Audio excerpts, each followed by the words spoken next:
Hello guys, আমি এতদিন পুরো শিওর ঠিক জানতাম না। মানে আমি এতদিন জাস্ট শর্ট ভিডিও দিয়ে যাচ্ছিলাম, কিন্তু শর্ট ভিডিওতে আমার ওয়াচ টাইম বাড়ছেই না, খালি ভিউজ যা বাড়ছে। তো ওয়াচ টাইম না বাড়লে তো আমি হচ্ছে নেক্সট স্টেপ, ইউটিউবে যে নেক্সট স্টেপ সেটা তো আমি কমপ্লিট করতে পারছি না। তো তার জন্য আমি এখন থেকে তোমাদের ব্লগ ভিডিও দেওয়া শুরু করব।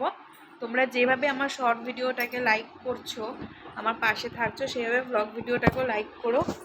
তো আমি এরপর থেকে আমি চেষ্টা করব ব্লগ ভিডিও দেওয়ার। আমি সারাদিন কী করছি না করছি সেই সবে, ঠিক আছে? তো আমি এতদিন পুরো শিওর ছিলাম না, আমি ভেবেছিলাম না শর্ট ভিডিও দিলেও হয়তো ওর মধ্যেই হয়তো ওয়াচ টাইম বাড়বে, কিন্তু শর্ট ভিডিওতে ওয়াচ টাইম বাড়ে না, শর্ট ভিডিওতে জাস্ট ভিউজ বাড়ে।